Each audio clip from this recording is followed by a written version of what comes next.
एक बार फिर से आप सभी का स्वागत है। हम अध्ययन कर रहे हैं इब्रानियों के नाम पत्री का और अब समय है कि हम उसके 10वें अध्याय 22वें वचन से अध्ययन करें। यहां 22वें वचन में लिखा है, तो आओ हम सच्चे मन और पूरे विश्वास के साथ और विवेक का दोष दूर करने के लिए हृदय पर छिड़काव लेकर और देह को शुद्ध जल से धुलवाकर परमेश्वर के समीप जाएं। मेरे प्यारे भाई बहनों, पिछले संदेश में हमने 19वें वचन में पढ़ा, जब हमें यीशु के लहू के द्वारा उस नए और जीवित मार्ग से पवित्र स्थान में प्रवेश करने का हयाब हो गया है, तो यहां पर लेखक 22वें वचन में लिख रहे हैं, तो आओ मसीही विश्वासियों, हम सच्चे मन और पूरे विश्वास के साथ और विवेक का दोष दूर करने के लिए हृदय पर छिड़काव लेकर और देह को शुद्ध जल से धुलवाकर परमेश्वर के समीप जाएं। तो मेरे प्यारे भाई बहनों, यहां पर दो चीजें लिखी हुई हैं, हृदय पर छिड़काव लेकर और देह को शुद्ध जल से धुलवाकर परमेश्वर के समीप जाएं। तो यहां पर जो ये लेखक ने बातें लिखी हैं, क्या ये बिल्कुल स्वाभाविक रूप से लिखी है कि हमें जो है जल से नहाना है और जो है अपने ऊपर प्रभु यीशु मसीह के लहू का छिड़काव लेना है? नहीं मेरे प्यारे भाई बहनों, यहां पर आत्मिक रीति से लेखक इस बात को लिख रहे हैं। यहां पर सिंबॉलिक रूप से इस बात को लेखक लिख रहे हैं, जैसे कि प्रभु यीशु मसीह ने भी यूहन्ना के सुसमाचार में इस बात को कहा था कि अपनी देह के विषय में, अपने लहू के विषय में, और बहुत सारे लोग आज भी उसे स्वाभाविक रूप से ही लेते हैं। वहां भी प्रभु यीशु मसीह ने आत्मिक रूप से बात की थी। प्रभु यीशु मसीह जब ये कहते हैं कि जीवन की रोटी मैं हूं, जीवन का जल मैं हूं, तो क्या हम प्रभु यीशु मसीह को ग्रहण करते हैं? नहीं, ये आत्मिक बातें हैं। आत्मिकता के अनुसार प्रभु यीशु मसीह पर विश्वास करना है, प्रभु यीशु मसीह पर विश्वास करना है, तब हम अनंत जीवन में जाएंगे। तो यहां पर भी ये जो बात की जा रही है, ये आत्मिकता पे की जा रही है कि यहां पर जब हम प्रभु यीशु मसीह के द्वारा हम उस नई वाचा के तहत सिद्ध किए गए हैं, तो अब हम बिल्कुल अपने सच्चे मन से, पूरे सच्चे मन से और पूरे विश्वास के साथ प्रभु यीशु मसीह को ग्रहण करें। जैसा कि पुराने नियम में उस तंबू में होता था कि वो लोग लहू छिड़क करके और स्नान करके उस पवित्र स्थान में जाते थे।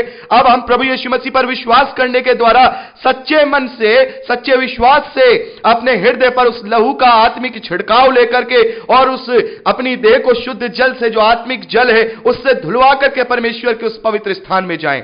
वो पवित्र स्थान जिसका पर्दा प्रभु यीशु मसीह के द्वारा दो टुकड़े हो गया। अब कोई पर्दा परमेश्वर और मनुष्यों के बीच में नहीं रहा। प्रभु यीशु मसीह मनुष्यों के और परमेश्वर के बीच में एक मध्यस्थ बन गया कि अब हमें दासत्व का नहीं बल्कि लेपालकपन का आत्मा दिया गया है। पौलुस कहते हैं कि हमें लेपालकपन का यानी एडॉप्शन का आत्मा, यानी गोद लिए जाने का आत्मा दिया गया है, जिसके द्वारा हम पिता परमेश्वर को अब हे अब्बा और हे पिता कह करके पुकारते हैं। अब हमारा रिश्ता परमेश्वर का और मनुष्यों का रिश्ता दासत्व का नहीं रहा, गुलामी का नहीं रहा, स्वामी का नहीं रहा, बल्कि अब जो रिश्ता है वो पिता और पुत्र का हो गया है, क्योंकि हम प्रभु यीशु मसीह पर विश्वास करते हैं। प्रभु यीशु मसीह के विश्वास करने के द्वारा अब मसीही विश्वासियों का जो रिश्ता है वो पुत्र और पिता का हो चुका है। तो मेरे प्यारे भाई बहनों, यहां पर अब डर का स्थान नहीं है, यहां पर सम्मान और प्रेम का स्थान है। अब जैसे पिता और पुत्र में प्रेम होता है, जैसे पिता अपने पुत्र से प्रेम करता है, वैसे ही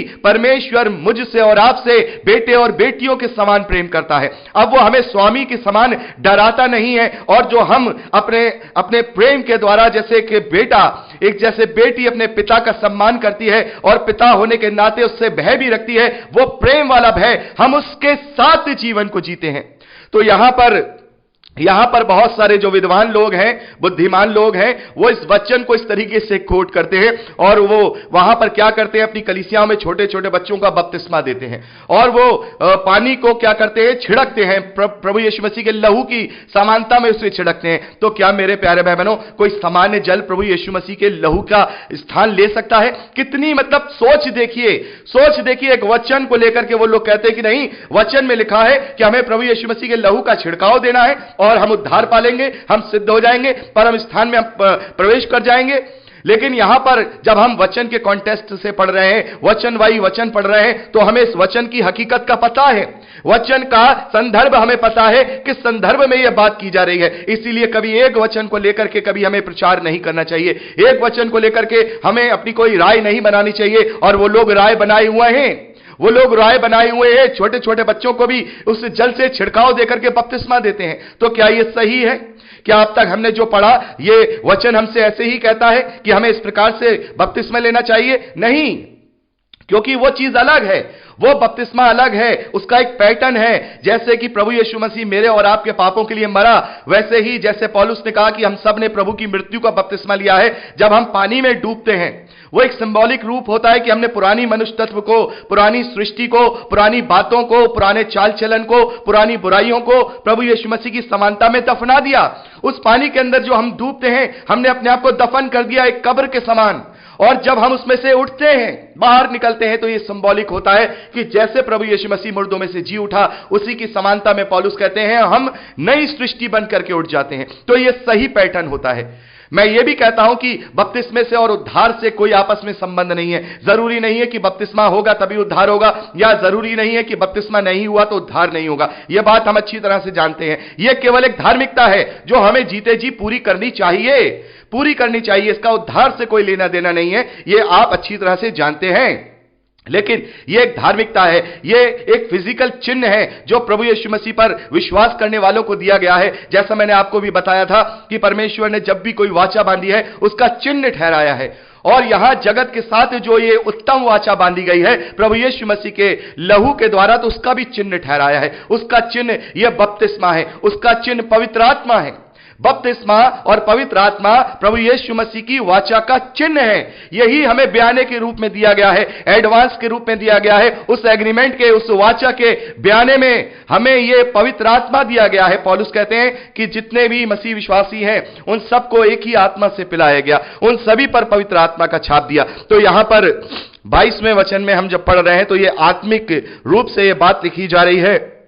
कोई इसे इस तरीके से फिजिकल ना ले, इसको स्वाभाविक ना ले, ये स्वाभाविक नहीं है। बल्कि यहां जो लेखक है वो कह रहे हैं कि हम पूरे विश्वास के साथ, सच्चे मन के साथ, अपने विवेक का दोष दूर करने के लिए सच्चाई के साथ प्रभु को हम ग्रहण करें, सच्चाई के साथ नई सृष्टि बने। आगे 23वें वचन में लेखक लिखते हैं, आओ हम अपनी आशा के अंगीकार को दृढ़ता से थामे रहें, क्योंकि जिसने प्रतिज्ञा की है वह सच्चा है।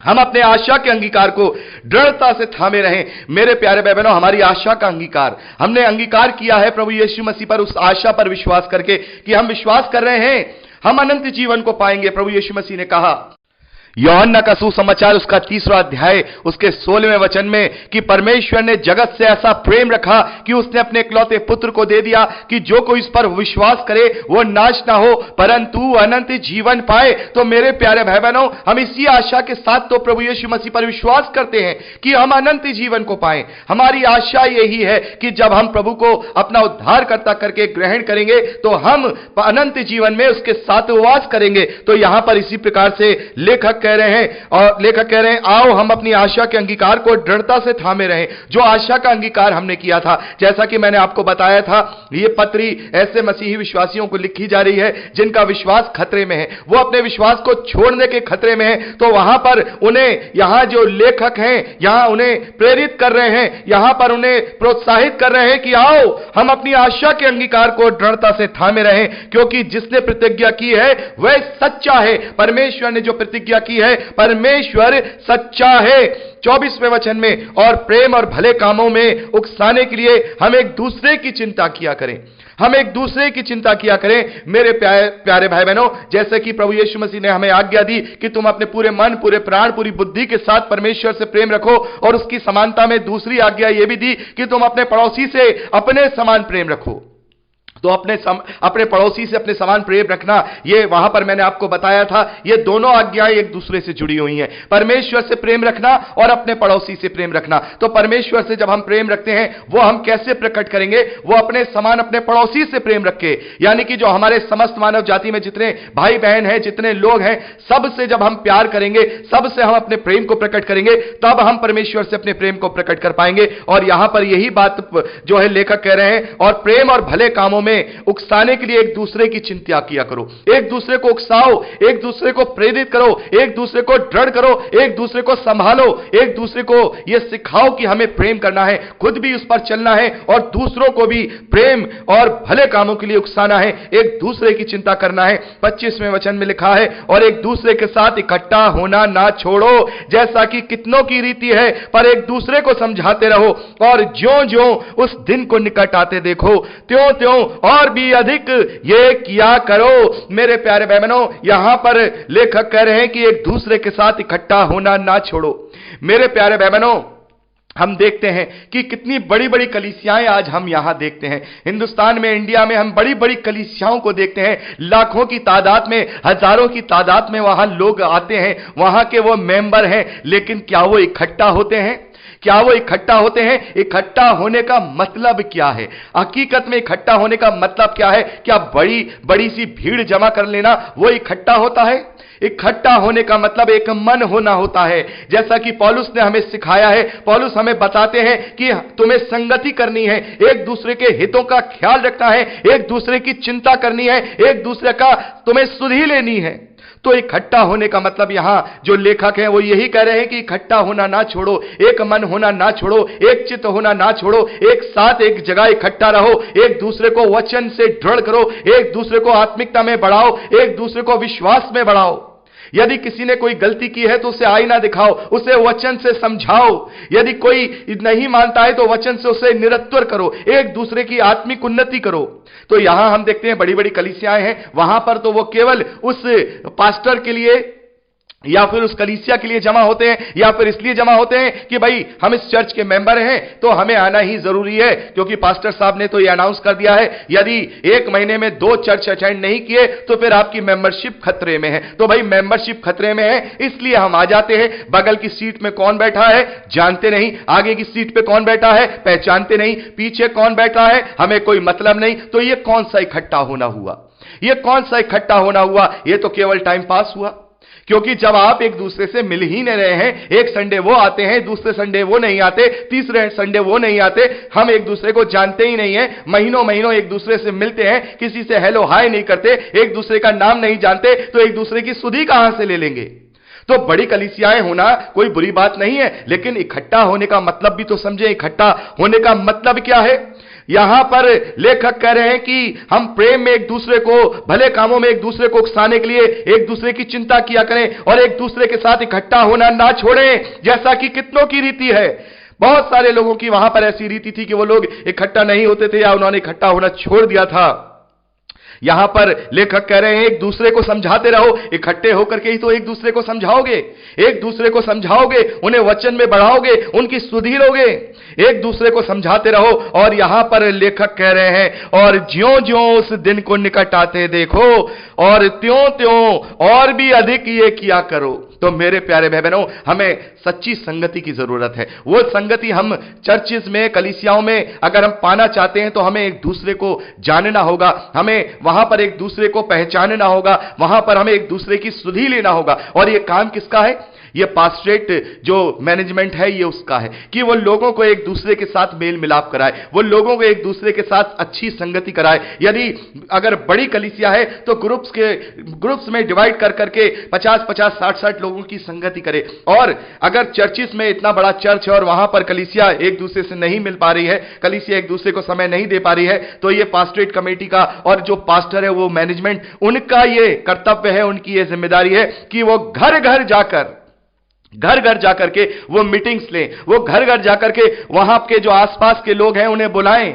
वो तो वहां जा ही रहे हैं, लेकिन उस एरिया के अंदर ये देखें कि यहां आसपास कौन कौन लोग रहते हैं, आसपास इनके घर के आसपास कितने मसीही विश्वासी हैं, उन सब से ये हिदायत दी जाए कि हफ्ते में एक बार हम मीटिंग करेंगे। कोई भी आप अपने में से डिसाइड कर लीजिए कि आपके घर में कहां पर, किसके घर में मीटिंग करनी है, जो सबसे ज्यादा इस चीज के अंदर योग्य हो, जिसका घर बड़ा हो और जो इस योग्य हो कि वो लोगों की आओ भगत कर सके, ऐसा घर चुनिए। और ऐसे घर में आसपास के लोगों को मिला करके, आसपास के लोगों को बुला करके, उसी चर्च के हों या वो किसी भी चर्च के हों, वहां पे उनकी संगति की जाए, वो इकट्ठे हों, एक दूसरे से उनकी जान पहचान बढ़ाई जाए। लेकिन मेरे प्यारे भाई बहनों, हाल यह है कि मसीही विश्वासियों के बहुत सारे घर आसपास होते हैं। मैं देखता हूं बहुत सारी जगहों में ऐसे घर मैं देखता हूं कि लाइन से लगे हुए मसीही परिवार हैं, लेकिन वो एक दूसरे से कोई मतलब नहीं रखते, एक दूसरे से कोई मतलब नहीं रखते। उसके घर में क्या हो रहा है वो केवल इतना जानते हैं कि उसकी लड़की ने ये कर दिया था, उसके लड़के ने ये कर दिया था, इसने वहां पर इसकी ये हंसी उड़ी,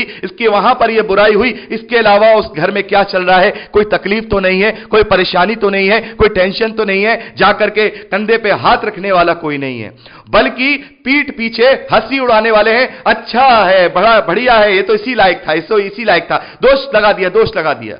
मेरे प्यारे भाई बहनों, हमें इस बात से उभरना होगा। जैसे जैसे प्रभु के दिन को निकट आता देखें, वैसे वैसे और भी हमें संगति में बढ़ना होगा, एक दूसरे की सुधि लेना होगा। यह जरूरी है मेरे प्यारे भाई बहनों, यह जरूरी है मेरे प्यारे भाई बहनों। संगति को समझना जरूरी है। भले ही हम चर्च जाते हैं, अलग चीज है, लेकिन आसपास हम अपने ऐसे एरिया को देखें जिस एरिया में अगर हम अकेले रहते हैं कोई बात नहीं, परमेश्वर और दूसरे रास्ते बनाएगा, लेकिन अगर वहां पर कुछ 5 या 10 या आसपास में 5 किलोमीटर के एरिया में 6-7 मसीही परिवार हैं, तो वो आपस में संगति करें।